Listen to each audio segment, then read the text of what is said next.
네, 수험생 여러분, 제2강 되겠습니다. 재무상태 정보를 얘기하겠는데요. 자, 본격적으로 재무상태 정보를 들어가기 전에 다시 한번 확인하고 들어가도록 할게요.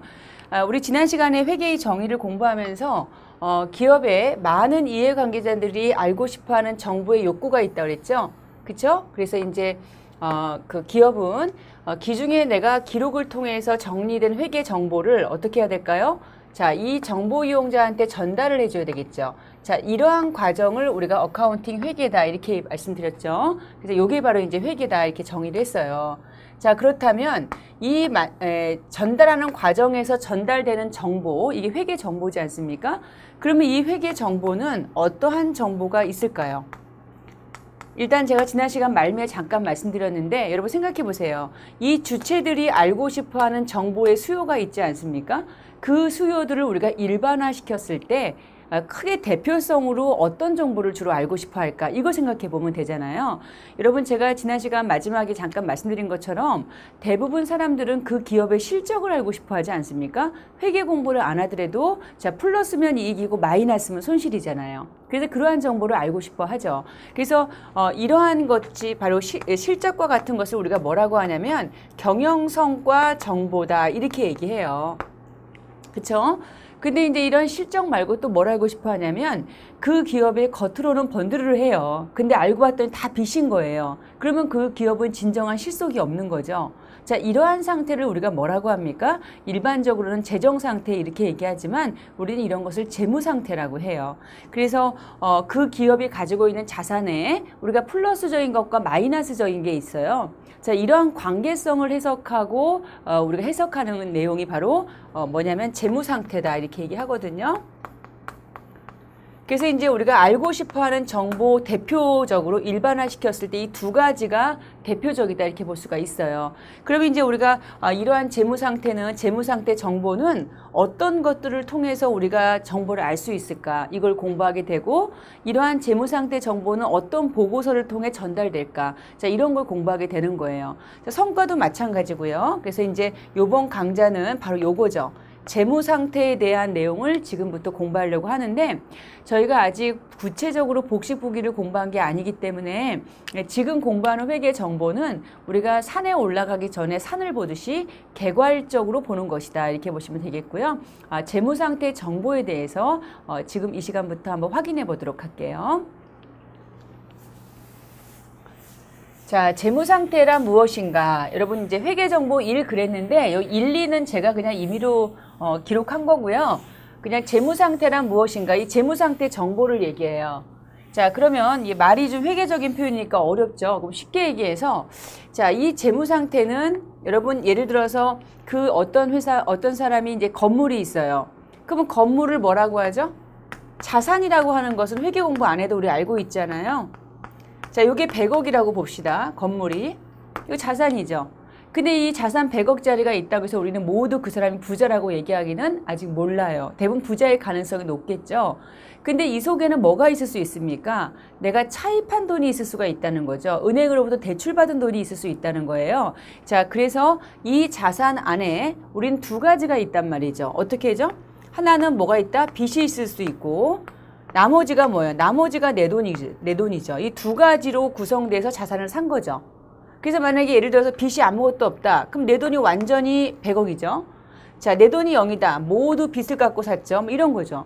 보통 이제 우리가 이렇게 되는 경우가 많겠지만 이렇게 우리가 구성에 따라서 내용이 완전히 달라요. 자, 이러한 것들을 해석하는 것을 재무상태 정보라고 하는 거예요. 이해되시겠죠? 자, 재무상태 정보를 정확히 하는 건 매우 중요하지 않겠습니까? 그 기업의 자산이 아무리 많다고 해도 그 안에 있는 마이너스적인 부채가 많다면, 타인으로부터 조달된 게 많다면 그거는 실질적인 내 자산은 많지 않다는 것이죠. 자, 이러한 관계를 해석하는 정보가 재무상태 정보예요. 아시겠죠? 자, 그렇다면 여러분들이 이제 요걸 공부할 때 그러면 자산이 뭔지도 알아야 되겠고 빚이 뭔지도 알아야 되겠고 내 돈이 뭔지 알아야 되겠죠. 자, 이러한 요소를 우리가 이제 재무상태 요소라고 하고요. 그러한 요소가 자산부채 자본이 있어요. 자, 이런 것들이 바로 본 강좌의 학습 대상이 되는 것이죠. 자, 그럼 지금부터 시작해 볼게요. 자, 재무상태의 의미다. 아까 제가 말씀드린 것처럼 어떻게 자금을 조달했고 어느 걸 했었죠? 요거죠. 자산. 아까 제가 건물 얼마? 100억. 자, 근데 타인 자본은 뭐예요? 남한테 빌린 거죠. 남한테 70억 빌렸어요. 그리고 내 돈은 30억이에요. 이런 구성이 돼 있단 말이에요. 이런 구성도 있고 아까 말씀드린 것처럼 부채는 영위가 모두 내 돈이고 이럴 수 있고 또 극단적으로 모두 빚이고 이거는 0일 수 있죠. 이 구성이 다 틀려요. 그래서 우리는 이걸 뭐라고 하죠? 자, 부채를 빚이라고 하잖아요. 빚. 이건 내돈 개념이고. 자, 이렇게 생각하시면 결국 재무 상태라는 건 뭐다? 자, 자금의 조달, 타인으로부터 조달된 금액과 내가 스스로 조달된 금액을 통해서 우리가 어떻게 활용됐다? 투자된 상태가 자산으로 투자가 됐다. 이렇게 볼 수가 있다는 것이에요. 그래서 재무 상태 100억 이렇게 얘기할 수 있다는 것이죠. 그래서 이제 재무 상태는 그렇기 때문에 재무 상태 정보가 뭐냐? 그러면 우리는 이 세 가지로 얘기한다는 거예요. 자, 자산과 부채와 자본으로 구성된다. 그럼 이 부채가 바로 뭐죠? 남으로부터 빌린 것이니까 쉽게 우리가 일상적으로 얘기하면 빚이고요.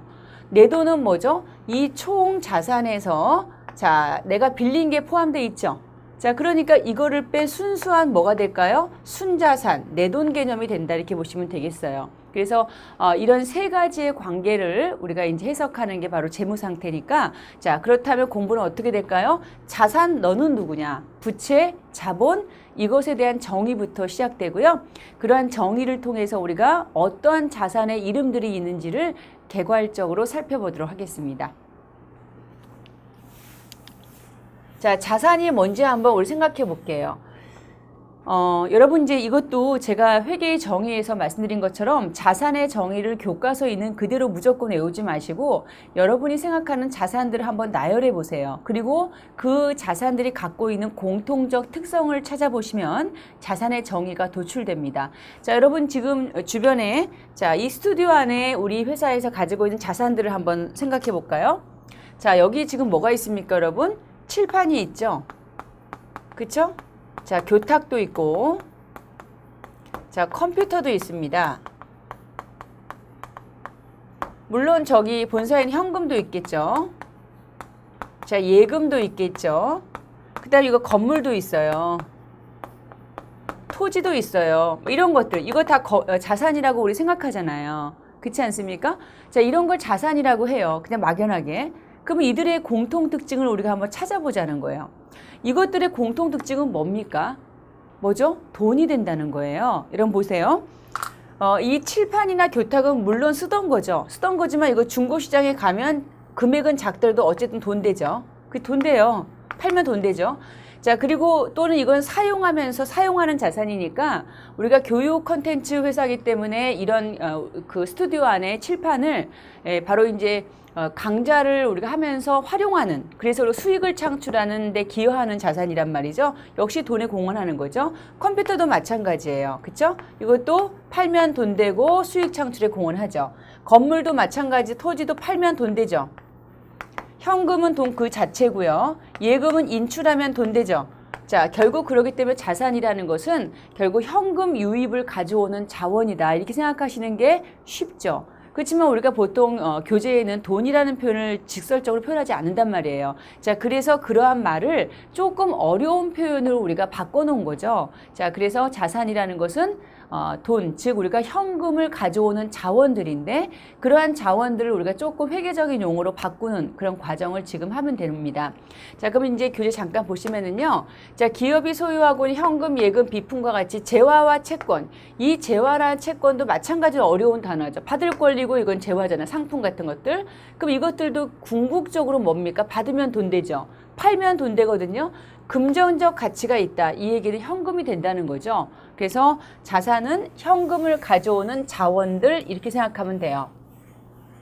자, 그래서 이것을 이제 여러분 아주 어려운 회계적인 용어로 자산을 정의하고자 해요. 그런데 중요한 것은 이러한 자산의 정의가 불편하지만 제가 쉽게 설명드릴 테니까 잘 들어보셔야 되는 이유가 저희가 기본 수업 때 자산의 정의는 이 정의가 계속 반복적으로 나와요. 그래서 지금부터 그냥 미리 알아두시는 게 여러분 더 좋으실 것 같아서 한번 확인합니다. 자, 이 회계적 용어로 자산은요. 시제별로 생각해 볼 수가 있어요. 자, 여러분 생각해 보세요. 예를 한번 들어보죠. 예를 들어서 여러분 과거의 말입니다. 외상으로 판매를 했어요. 자, 상품을 어떻게 됩니까? 자, 상품 100원을 자, 이제 상품 10만 원을 자, 외상으로 판매했어요. 이거는 과거의 사건이에요. 과거 사건. 현재 뭡니까? 자, 외상채권이 있죠. 외상채권. 이 외상채권이 여전히 돈을 안 받았으면 채권은 뭡니까? 받을 권리니까 자산이거든요. 현재 내가 채권이 존재하는데 이 채권은 나의 채권이어야 되죠. 그래서 이 나의 채권이라는 게 바로 내 통제하에 있다, 내 지배하에 있다 이렇게 얘기하는 거예요. 우리 기업 거라는 거고. 그리고 이제 이 채권을 회수하게 되면 뭐를 받죠, 여러분? 현금을 받거든요. 현금을 받게 되는 거예요. 이게 미래 유입을 가져오는 자원이잖아요. 그래서 이제 우리가 실질적으로 자산의 정의라는 것은 이 사례를 보고 정리하시면 되는데, 첫 번째가 뭐죠? 일단 자산은 돈 되는 거지만 과거에 일단 사건의 결과가 있어야 된다. 됐나요? 됐죠? 자, 그리고 현재는 뭐예요? 이게 이제 과거죠. 현재는 내가 과거의 사건에 외상으로 팔았으면 채권이 생겼지? 근데 그 채권이 내게 아니고 다른 회사 거면 나의 채권이 아니잖아요. 그러니까 뭐죠? 현재 나는 뭐 해야 되죠? 현재 그 자산에 대해서 내가 통제하고 있어야 된다. 이 통제라는 말은 다른 말로 지배하에 있어야 된다. 이런 얘기거든요. 두 번째. 됐죠? 그러면 외상으로 상품을 팔았어요. 그러면 그 외상 매출금이 우리 회사 채권이어야 한다는 얘기죠. 우리의 통제하에 있다는 얘기고요. 그리고 나서 이것을 현금으로 받는 것을 뭐 현금이 되는 걸 뭐라 이렇게 표현한다는 거예요. 미래의 경제적 효익. 자, 요 말이 현금 유입을 가져오는 경제적 자원을 얘기해요. 우리는 사실 그냥 돈 되는 능력 하면 쉽잖아요. 화폐적으로 가져오는 거 이렇게 하면 쉽게 표현되는데 회계학은 그렇게 안 돼 있어요. 회계는. 그래서 조금 더 어려운 표현으로 회계적 용어로 자, 미래 현금 유입을 가져오는 자원을 미래 경제적 효익이다 이렇게 얘기한다는 것이죠. 자, 그래서 자산의 정의를 보시면 과거에 사건이 있었다. 그리고 지금 뭡니까 여러분? 나의 것이어야 되는 거죠. 통제하에 있고 미래 현금을 가져오는 자원이다. 자, 이걸 조금 어렵게 얘기해서 미래 경제적 효익이다. 이렇게 표현한다는 것이죠. 여러분 이해되셨죠? 자, 그래서 이 세 가지 요건 중에서 가장 중요한 키워드가 요거예요. 그러니까 자산하면 얘가 떠올라야 돼. 미래 경제적 효익. 이게 중요합니다. 자, 그럼 분류는 이제 뭐 유동과 비유동을 나누는데 요거는 이 기준은 나중에 제 본 수업에서 조금 더 자세하게 공부하고요. 이게 어떤 의미가 있냐면 이런 의미가 있어요. 우리가 회계 정보는 유용한 정보를 제공하는 과정이잖아요. 자산이 100억이 있습니다.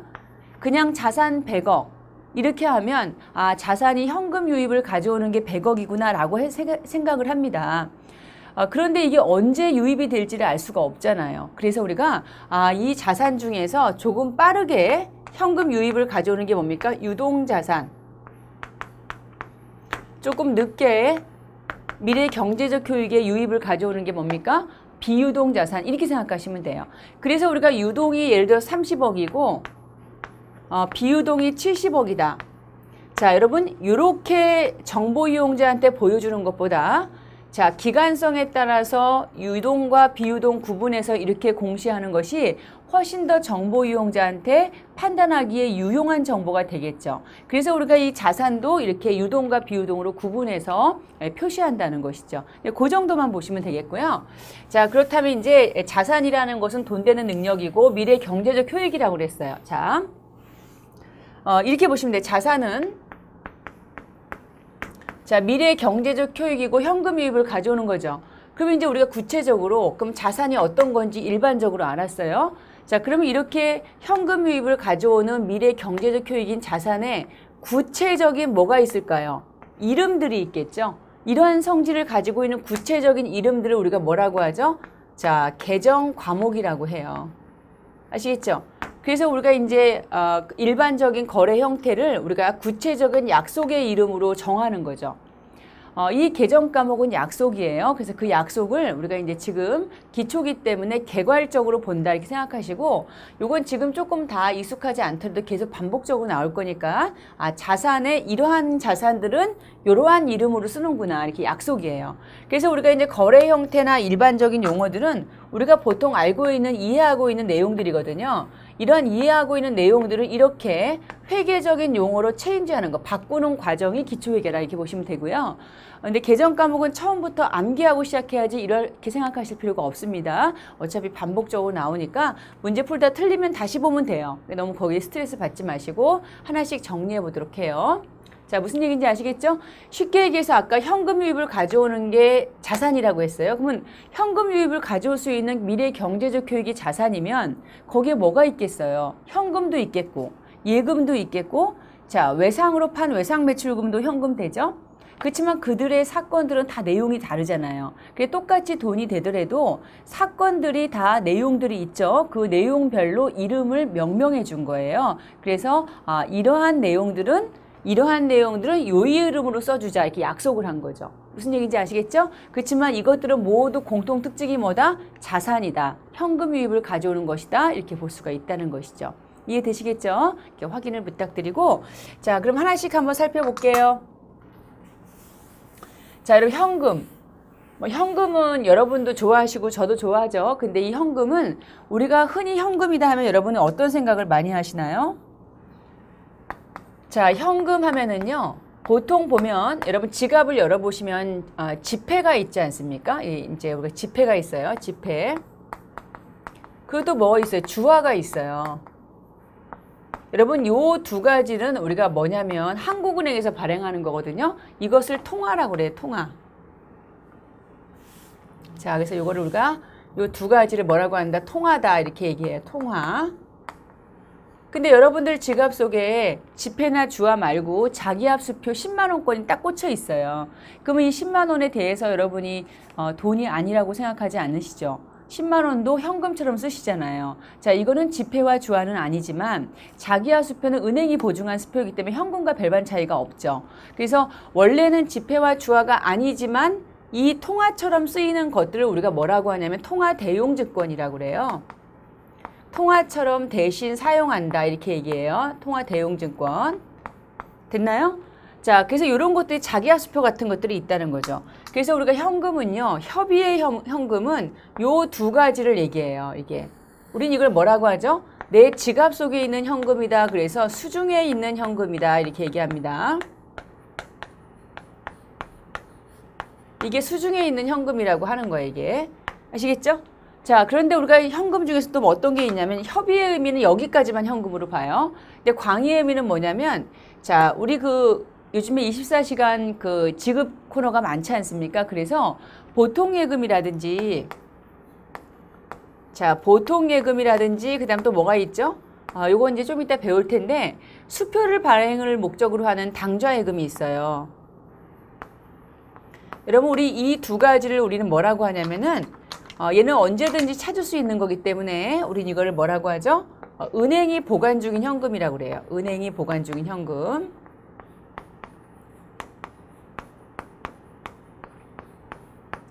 그래서 우리가 광의의 현금은 캐시는 자, 내 수중에 있는 현금하고 은행이 보관 중인 현금하고 이 두 가지를 모두 현금이라고 보는 거죠. 어차피 합친다는 얘기고요.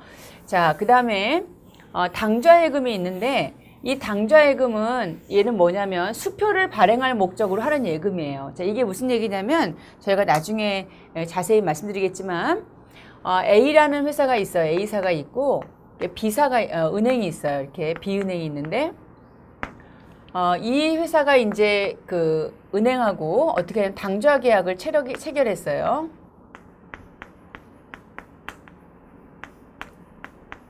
이 당좌 계약을 체결했다는 건 무슨 얘기냐면 회사의 거래처가 돈을 받으러 오잖아요. 그럼 회사가 모두 10,000원권이나 50,000원권으로 주게 되면 상당히 부피감도 있고 분실과 도난의 우려가 있죠. 그래서 회사가 은행에 예금을 해놓고 그 한도 내에서 수표 발행해서 거래처한테 전달하는 그런 방법입니다.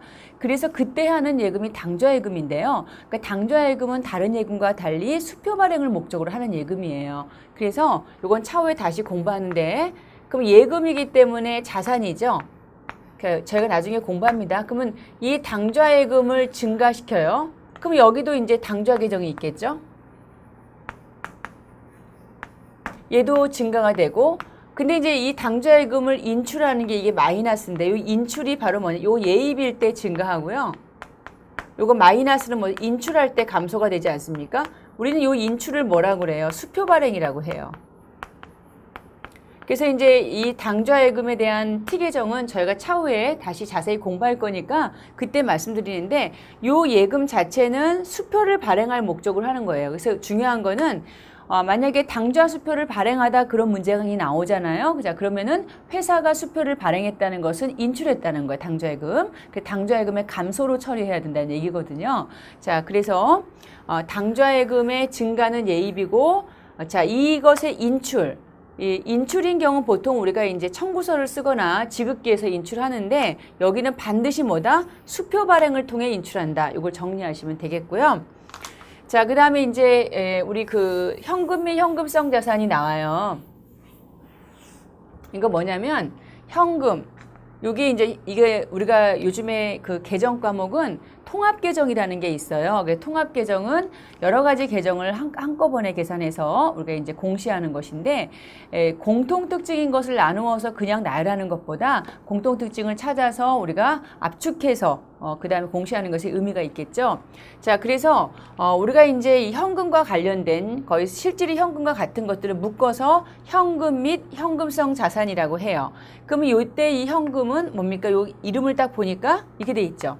현금 그리고 현금성 자산이죠. 자, 요것들 둘의 합한 금액이라는 거예요. 그래서 아까 공부했어요. 자, 내 수중에 있는 현금, 통화 대용증권, 그쵸? 그 다음에 당좌예금, 보통예금, 은행이 보관 중인 예금 요 두 개를 묶어서 광의에 의해서 현금이라고 했죠. 이런 계정 과목을 보면 알 수가 있죠. 그 다음에 이제 아직 안 배웠지만 현금성 자산은 원래는 현금이 아니지만 그 회수 금액이 상당히 빨리 되는 것들이죠. 그래서 요거는 실질이 현금과 같다고 보고 극초 단기인 경우에 현금성 자산으로 봐요. 그래서 이것도 이제 현금으로 보는데, 자, 이 얘기는 자, 지금 통화가 100원이고요. 요게 이제 100원이고 당좌예금도 100원이고 보통예금도 100원이고 현금성 자산도 100원이라고 해봐요. 그러면 보고서에 최종적으로 올라갈 때는 우리가 얼마가 올라갑니까? 현금 및 현금성 자산의 이름으로 500원이 공시가 된다는 거죠. 그래서 현금 및 현금성 자산은 현금과 유사한 이러한 계정들을 모두 통합해서 공시하는 통합 계정이다. 이렇게 볼 수가 있겠어요. 이해되시겠죠? 자, 그 다음에 이제 단기매매 금융자산은 제가 나중에 배우는데 금융자산인데 단기. 자, 짧은 기간의 매매, 이거 주식 채권이니까 매매는 뭐죠? 매수 매도거든요. 그쵸? 그러니까 매수 매도가 빈번한 단기 매매 금융자산이죠. 단기적 자금 운용 목적으로 보유하고 있는 주식 채권을 얘기해요. 그래서 그냥 주식 채권 이러지 말고, 자, 이러한 단기적인 운용 목적으로 가지고 있는 주식 채권은 그냥 주식 채권 이렇게 안 하고 요 주식과 채권의 보유 의도를 명백히 밝혀주는 거예요. 그래서 단기 매매 금융자산. 만약에 단기적인 자금 운용 목적이 아니고 장기적이다. 그럼 이런 계정 쓸 수가 없는 거죠. 그래서 이러한 보유 의도를 가지고 있을 때는 단기 매매 금융자산으로 기록한다. 이렇게 정리할 수가 있어요. 자, 저희가 지금 자산 계정을 한번 확인하고 있습니다. 자, 여러분 자산 계정에 대해서 이어지겠습니다. 특히 중요한 계정 과목인데요. 한번 생각해 보겠는데 어떤 상황이냐면 여러분 상품을 사고 파는 과정에서 나오는 채권 채무와 관련된 계정이에요. 여기는 이제 자산이니까 채권이겠죠. 여러분 상품을 파는 게 이제 판매사가 되겠고요. 자, 이 팔게 되면 누군가는 사죠. 구매사예요. 그렇죠? 근데 이들 사이에 지금 뭐가 일어났냐면 상품의 매매가 일어났습니다. 매매라는 것은 매입하고 매출을 의미해요. 자, 이 매매는 매입 매출을 의미한다. 사고 파는 거죠. 자, 이랬을 때 말입니다. 지금 상황이요. 자, 이 판매사와 구매사가 외상으로 매매를 한 거예요. 외상 매매. 그러면 채권 채무가 생겼겠죠. 여러분 우리 그 회계는요 아주 중요한 게 그냥 채권이 생겼다, 채무가 생겼다. 그럼 채권은 자산, 채무는 부채 이렇게 단순하게 생각할 수도 있잖아요. 근데 회계는 그렇지 않습니다. 뭐냐면 채권이 생겼다 그러면 요 채권은 받을 권리고 현금을 가져오는 자산이거든요. 그냥 채권 이렇게 안 해요. 이 채권이 생긴 이유를 따지는 게 회계예요. 그러니까 상품 때문에 생겼느냐 상품이 아닌 것 때문에 생겼느냐 이것을 따지는 게 회계고 그 따지고 나서 그 이름이 달리 명명해 주는 거거든요. 그게 여러분의 학습 대상이 되는 거죠. 그래서 기초회계 때는 이렇게 따지면서 자 똑같은 채권이지만 어떤 사건 때문에 생긴 채권이냐 이것을 우리가 해석하는 연습을 하는 것이 처음 출발에 매우 중요하다는 거죠. 자 그래서 이제 지금 여기 있는 계정이 기초에서 많이 나오는 계정인데 자 그러면 외상인데 그냥 외상이 아니죠. 자 외상이면 판매한 사람은 뭐가 생겼을까요?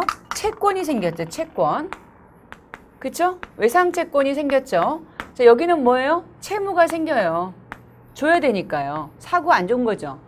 자 이랬을 때 여러분 중요한 거 자 집중하세요. 자 이 상품 때문에 생긴 외상 매매죠. 요게 중요한 거예요. 이랬을 때 이 채권의 이름을 우리가 뭐라고 하나요? 이거를 외상매출금이라고 약속한다는 거죠. 이 여기서부터가 약속이에요. 그러니까 우리가 채권은 채권인데 상품 때문에 생긴 채권을 우리가 뭐라고 약속하자? 외상매출금이라고 약속하자. 이렇게 한 거죠. 자, 그래서 이제 다음부터는 상품을 팔고 외상으로 하다. 그러면 채권인데 그냥 채권 쓰지 않고 외상매출금이라고 약속한 거고요. 그럼 반대는 뭐겠어요? 자, 상품을 샀는데 상품을 샀죠. 자, 상품을 샀어요. 그런데 외상으로 했어요. 그럼 채무죠. 이때 채무를 우리가 뭐라고 하죠? 외상매입금이라고 하는 거예요. 외상매입금. 그러면 이렇게 외상매입금이라는 이름으로 약속하자 이런 얘기입니다. 이해되시겠죠? 자, 이렇게 해서 우리가 똑같은 채권 채무지만 그 채권 채무가 발생한 원인을 묻고 그 원인의 내용에 따라서 이름을 약속하는 게 우리가 계정 과목이라고 보시면 돼요. 그래서 복잡한 것 같지만 항상 우리가 규칙성이 있는 게 우리가 회계이기 때문에 그런 규칙성을 자꾸만 여러분 인식하면서 공부하시면 나름대로 좀 재미있다는 느낌도 드실 수 있습니다. 자, 그 다음에 두 번째는 이제 뭐냐면 외상으로 팔지 않고 외상으로 매매 그냥 외상으로 한 게 아니라 어음을 발행한 거예요. 이 구매사가 자 약속어음을 자 그냥 나중에 줄게 이렇게 안 하고 문헌적으로 약속해 버린 거예요. 어떻게 하냐면 약속어음을 발행하고 이쪽은 수취했어요. 상품 대금으로. 이쪽은 받았죠. 여기는 발행했으니까. 그러면 약속어음이 뭡니까? 자, 이렇게 증서에다가 내가 만기 때 이 어음을 발행해서 이 금액을 이 어음의 수취인한테 주겠다고 약속한 문헌적 증권이거든요. 자, 그렇다면 이제 이때는 발행인이 누구예요? 발행인이 이쪽이잖아요. 어음의 발행인은 여기고. 자, 그리고 만기 때 받아야 되니까 그 어음을 받은 사람은 뭡니까? 수취인이에요. 그쵸? 자, 그러면 이 이건 어음상의 수취인은 뭡니까? 어음상의 채권이 생기는 겁니다. 내가 만기 때 돈을 받을 권리가 생기니까 자산이죠. 자, 지급 발행인은 뭐죠? 어음상의 뭐가 됩니까? 어음상의 채무가 되겠죠. 어음상 채무. 줘야 될 의무가 있어요. 이렇게. 그쵸? 자, 이랬을 때 이제 우리 계정 과목을 뭐 어음상 채권, 어음상 채무 이렇게 안 쓴단 말이죠. 어떻게 하냐면, 자, 이 또한 마찬가지로 자, 상품 때문에 지금 약속어음을 발행하고 상품 때문에 약속어음을 받았죠. 그쵸? 상품 대금으로. 이 상품 때문에 생긴 어음의 발행. 그러면 이 어음상 채무죠. 이 상품 때문에 생긴 어음상 채무를 우리가 뭐라고 하죠? 지급어음이라고 약속한 거예요. 자, 지급어음. 그러면 이제 이건 뭐예요, 여러분? 자, 상품 때문에 내가 지금 뭐 있어? 상품 때문에 어음을 받았고 그 받은 어음을 가지고 있는 게 채권이잖아요. 그럼 우리가 상품 때문에 생긴 어음상 채권을 뭐라고 해요? 받을 어음이라고 하는 거예요. 됐나요, 여러분? 자, 그러면 여러분 여기서 이제 그래서 내가 상품 때문에 생기는 채권의 이름은 그냥 내가 상품을 외상으로 팔았으면 외상매출금이고 어음을 받았으면 구체적으로 어음상 채권이 있으니까 이걸 받을 어음이라고 명칭해 주는구나 이렇게 약속을 하는 거죠. 자, 그런데 이 둘의 공통 특징이 뭐죠? 둘 다 채권이라는 거예요. 그쵸? 근데 뭐 하면서 생긴 채권이에요? 물건을 판매해서 생긴 채권이죠. 그래서 이들의 공통 특징은 뭐죠? 채권은 채권이다. 근데 뭐 하면서 생긴 채권이다? 매출하면서 생긴 채권이다. 그리하여 이 둘을 묶어서 매출채권이라고 하는 거죠. 무슨 얘기인지 아시겠습니까? 자, 그래서 우리 재무제표는 아까 현금 및 현금성 자산처럼 구체적인 계정을 개별적으로 나열하는 것보다 그들의 공통적인 특성을 통산해서 통합 계정을 많이 이용하거든요. 그래서 개별 계정은 이런 것들이 있지만 예를 들어서 외상 매출금이 100원이고 자, 그 다음에 어음상 채권 받으러움이 200원이다 라고 했을 때 실질적으로 물건을 팔면서 생긴 채권은 모두 얼마라고 얘기하는 거예요? 300이라고 얘기하면 되죠. 그래서 매출 채권은 300이 되는 거죠. 그래서 기중의 회계 처리도 외상 매출금 대신 매출 채권 써도 돼요. 그래서 우리가 통합해서 하는, 통산해서 하는 통합 계정이고 이건 개별 계정이다 이렇게 얘기하면 되고요. 이것도 그냥 외우지 마시고 자, 뭐 하면서 생긴 채권이다? 자, 매출하면서 생긴 채권이다. 이렇게 해서 요 두 가지를 묶어서 우리가 뭐라고 한다? 매출 채권이다. 이렇게 얘기한다는 거죠. 자, 매출 채권 묶어서 얼마? 300 이렇게 얘기하는 거죠. 자, 그럼 이쪽은 어떻게 되겠어요? 얘는 공통특징이 뭡니까? 공통특징이 이것도 채무죠. 채무인데 뭐 하면서 생긴 채무예요? 매입하면서 생긴 채무죠. 자, 그렇지 않겠습니까? 자, 그래서 요게 100이고 지급어음이 100이라고 했을 때 실질적으로 우리가 물건을 사면서 생기는 부채이기 때문에 얘를 뭐라고 하죠? 매입하면 생긴 부채다. 매입 채무 이렇게 얘기하고 요게 200이 되는 거죠. 요 둘 더하니까. 무슨 얘기인지 아시겠죠? 마찬가지로 외상 매입금 대신에 매입 채무 써도 되고요. 지급어음 대신에 매입 채무 써도 무관한 거죠. 자, 그래서 어쨌든 간에 여러분 상품 때문에 생기는 채권 채무 계정을 꼭 기억하세요. 자, 그렇다면 이제 우리가 회계학에서 이제 반대를 생각해 볼 수 있죠. 상품이 아닌 것으로 생긴 채권 채무가 있잖아요. 예를 들어 상품이 아니라 기계장치를 외상으로 팔다. 그쵸? 기계장치를 외상으로 사다. 토지를 외상으로 팔다. 토지를 외상으로 구입하다. 이런 거 있지 않습니까? 자, 그래서 이제 그 다음 내용의 테마는 뭐냐면 상품이 아니라요. 상품 이외를 외상으로 매매할 수 있죠.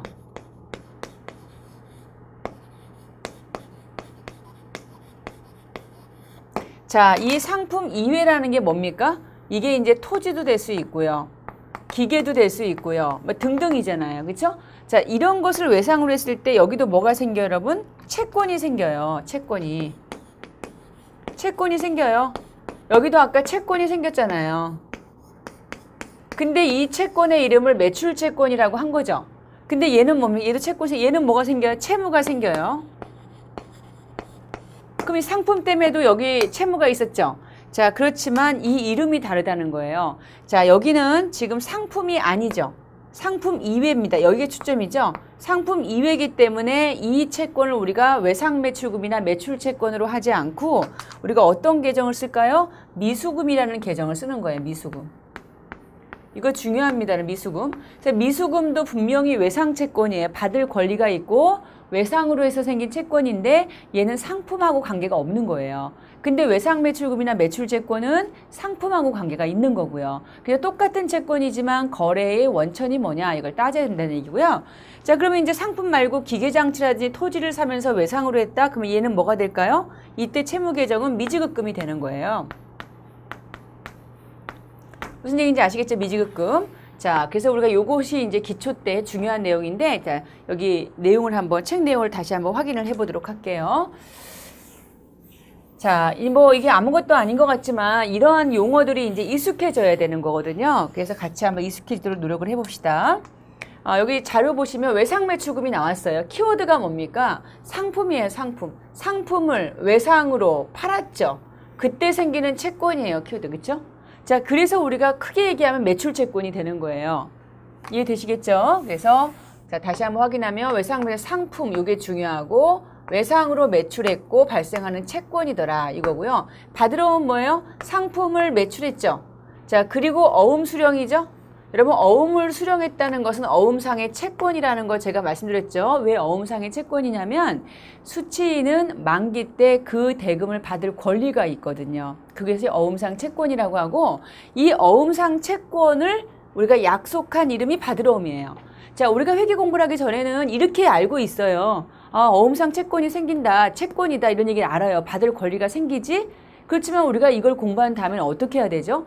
요쪽의 이름으로 자꾸만 쓰면서 얘기를 하게 된단 말이에요. 그러니까 이런 과정에서 이런 거래 형태나 일반적인 용어를 이렇게 바꾸는 과정이 지금 필요하다는 것이죠. 그래서 먼저 해석을 하시고, 자, 그러면 이러한 것들을 쓸 때 우리가 어떤 이름으로 써줄까? 이것을 자꾸만 익숙할 수 있도록 반복해서 읽어주셔야 되는 거거든요. 자, 그 내용이에요. 자, 그런데 이제 중요한 건 이 둘 다 공통 특징이 뭐죠? 자, 여러분 보세요. 공통 특징이 뭐예요? 상품, 매출, 채권이죠. 그렇잖아요. 자, 그래서 우리는 이 둘을 묶어서 뭐라고 합니까? 매출, 채권이다 이렇게 얘기하는 거예요. 그래서 무조건 외우지 마시고, 그래서 이거 두 개죠. 그래서 만약에 이게 100원이고 이게 200원이다 했을 때, 자, 우리가 상품을 팔고 생긴 채권은 모두 얼마라고 얘기해야 되죠? 300이라고 얘기해야 되겠죠. 그래서 재무제표 보고서에는 매출채권 300으로 공시가 되는 것이죠. 여러분 이해되시죠? 그래서 이제 실질적으로 기중의 회계 처리할 때는 외상매출금이나 받으러옴 대신에 이런 매출채권 계정을 이용해서 회계 처리할 수도 있습니다. 자, 그래서 같이 한번 정리해 주시면 되고요. 자, 미수금 요거 비교하는 게 매우 중요한데, 자, 시험 문제에서 뭐 이걸 알려주진 않아요. 본문을 읽고 여러분이 판단하셔야 되는데, 자, 건물, 비품, 차량 운반고 등과 같이 상품이 아닌 물건, 요게 중요한 거죠. 그죠? 그러니까 상품 이외에 매각 처분하고 나중에 받기로 했다. 이게 뭡니까? 나중에 받기로 한 게 채권이잖아요. 그쵸? 그럼 얘도 채권이고 얘도 채권인데 이때 채권을 우리가 외상매출금 하지 않는다고요. 뭐 한다고요? 상품이 아닌 거니까 뭐로 본다? 미수금으로 보겠다 이런 얘기입니다. 그래서 이제 우리가 기초회계 시간에 상품과 관련되지 않은 것을 외상으로 판매하다. 그렇다고 외상매출금 쓰면 안 되고 미수금 써야 된다는 얘기죠. 아시겠죠? 꼭 좀 부탁드리겠고요. 기초회계 때 이 네 가지 되게 중요합니다. 자, 잘 정리해 주시고요. 그 다음에 단기 대여금. 자, 여러분 단기는 기간이 짧아요? 길어요? 짧죠? 보통 이제 1년 중심으로 생각하면 되는데 1년 이내에 받기로 하고 빌려준 돈이에요. 빌려준 돈이 왜 자산일까요? 여러분? 나중에 돈 받죠. 그리고 이자 받거든요. 그래서 현금 유입을 가져오는 자원이다. 이게 맞기 때문에 자산이고요. 자, 요거 두 개는 좀 어렵게 느낄 수가 있겠죠. 선급금. 이 둘의 공통 특징은 뭐예요? 선급이죠. 미리 지급한 돈이고 얘는 미리 지급한 비용이에요. 일단 그렇게 생각하시고, 그리고 우리 수험생들 처음 공부하실 때는 이 선급이라는 자가 붙으면 자산입니다. 자, 뒤에 비용이 오든 뭐가 오더라도 일단 자산이에요. 선급은. 자, 미리 지급한 것은 그만큼 내가 권리가 존재해요. 예를 들어서 이 선급금 같은 경우 이거예요. 상품 내가 지금 10만 원짜리인데 10만 원 중에서 2만 원을 미리 준 거예요. 자, 미리 준 거죠. 그 2만 원을 선급금이라고 해요. 지금 물건이 도착했습니까? 물건이 아직 안 도착했어요. 근데 물건이 도착하기 전에 계약을 확실하게 하기 위해서 미리 돈을 준 거예요. 2만 원. 그럼 2만 원 준 게 왜 자산일까요? 내가 준 만큼 나는 받을 권리가 확실해지잖아요. 그렇죠? 그래서 우리가 실질적으로 이러한 2만 원을 지급했을 때 현금이 2만 원 나가고 차변에 우리가 미리 지급한 돈 선급금이라고 하는 거죠. 이거 자산이라고 하고, 선급 비용은 이 얘기는 뭐냐면 다음 달에 또는 내년도의 비용을 지금 미리 지급한 거예요. 그러니까 아직 기간의 귀속은 아닌데 차기 거를 미리 지급한 것을 선급 비용이라고 해요. 어쨌든 지금은 익숙하지 않은 용어지만 일단은 기억하실 건 선급자가 붙으면 자산이다. 요거 잊지 마시고요. 일단 이름들을 익혀야지 또 내용을 보니까. 자, 미수금 아까 자산이었죠. 미수자 붙으면 자산이에요. 자, 근데 중요한 거는, 자, 내가 이자라든지 이 수익이 아직 못 받은 거예요. 미수. 자, 상품은 우리가 판매 목적이라는 거 잘 아시고요. 투자 부동산. 자, 이거 시세 차익 목적이나 임대 목적이고요. 자, 임대 목적, 시세 차익 목적이죠. 이런 게 투자 부동산. 이건 토지와 건물을 얘기하고요. 장기 투자 목적은 보통 1년 넘게죠. 자, 그다음 토지는 무슨 목적으로 가지고 있어요? 보통 이 토지도 투자 목적으로 가지고 있었으면 투자 부동산인데 얘는 사용 목적이에요. 자, 그럼 유형자산이라고 하죠. 유형자산. 자, 건물도 무슨 목적이에요? 사용 목적. 기계장치도 무슨 목적이에요? 사용 목적. 자, 비품도 영업용 사용 목적이죠. 자, 이러한 것들을 우리가 유형자산이라고 합니다. 자, 그렇다면 우리가 중요한 거는 이 건물이 사용 목적이 아니면 유형자산이 아닐 수 있거든요. 그래서 이 목적이 중요해요. 그래서 이건 다 이제 사용 목적 자산이다 이렇게 볼 수가 있고요. 이 차량 운반구는 뭐냐면 영업활동에 사용하기 위해서 보유하고 있는 거죠. 여러분 이게 바로 차량이죠, 차량. 자, 도로에 소나타 한 대가 싹 지나가요. 그쵸? 근데 이 자동차를, 이 차량을 보면서 해석은 여러 가지로 할 수 있어요. 이런 걸 기초 때부터 공부하셔야 되는데, 이게 무슨 얘기냐면, 아, 저 지나가는 소나타가 판매용일 수 있어요, 없어요? 있죠? 이게 이제 현대차인 경우에 판매용일 수도 있고, 또 이게 뭡니까? 영업용일 수도 있고, 이럴 수 있어요. 그럼 판매용이라고 한다면 얘는 뭐갑니까? 재고가 되는 거예요, 재고. 상품이 되는 거죠. 판매 목적이니까. 영업용이면 뭐가 되는 거죠? 이게 이제 유형자산이 되는 거예요. 이 유형자산의 이름이 지금 공부하는 차량 운반구가 된다. 이렇게 볼 수가 있겠죠. 그렇죠? 그래서 이제 똑같은 차라고 해도 무조건 유형자산이 아니라 자, 요 차량이 내가 판매를 목적으로 가지고 있으면 상품이 되니까 재고가 되는 거고 영업용이면 우리가 지금 공부하고 있는 요건 바로 뭐 영업용이죠? 그 영업용이 유형자산이라고 하고 차량 운반구라고 해요. 자, 그 다음에 이제 보이지 않지만 법적으로 우리가 이제 배타적으로 활용할 수 있는, 이용할 수 있는 권리 이런 것들을 우리가 산업재산권이라고 하죠. 뭐 상표권 이런 것들이 있어요. 자, 이런 것들 얘기하고 자, 이렇게 해서 저희가 이제 재무상태, 회계정보에서 알고 싶어하는 정보, 재무상태 열심히 계정 과목 보다 보니까 내가 지금 뭐 하고 있는지 까먹고 있으면 안 되시겠죠? 자, 가장 중요한 거는 지금 하고 있는 게 항상 중간중간에 확인하세요. 내가 알고 싶어하는 정보 첫 번째 재무상태 정보를 얘기하고 있었고 그 재무상태 정보를 알기 위해서 첫 번째 요소가 뭐다? 자산이었다. 그래서 우리는 자산이라는 것은 과거 사건의 결과였고 그리고 내 것이어야 되고 통제하고 있어야 되고 현금을 가져오는 미래 경제적 효익이어야 된다. 이 세 가지 요건이 있었다 이거죠. 그러한 자산을 우리가 일반적으로 정의했는데 그러면 그러한 자산의 구체적인 이름들이 계정 과목이라고 했지 않습니까? 자, 그런 것들을 개괄적으로 살폈습니다. 물론 지금 이 앞에 있는 이런 자산 계정 과목이 상당히 낯설고 불편할 수 있어요. 근데 이런 것을 너무 힘들게 생각하지 마시고 그냥 이쪽의 내용들을 읽으시고 아, 이런 것들은 이런 이름으로 얘기하는구나 라고 자꾸만 익혀두시면 돼요. 미리 암기하시지 말고 자꾸 반복적으로 읽어주시면 되고요. 그리고 저희가 이제 하나씩 공부하면서 이런 내용들이 계속 반복해서 나와요. 이런 이름들이. 자, 그럴 때 다시 한번 반복 학습을 하시면 되겠습니다. 자, 그래서 자산까지 저희가 공부했고요. 자, 그러면 이제 두 번째는 뭘 공부해야 될까요? 재무상태 정보에 포함되는 두 번째 요소가 부채예요. 빚이죠. 자, 어떤 것을 우리가 부채라고 정의하는지 자, 요거는 다음 강좌에서 찾아뵙겠습니다. 여러분 고생하셨고요. 자, 부채 강의 다음 시간에 뵙겠습니다. 고맙습니다.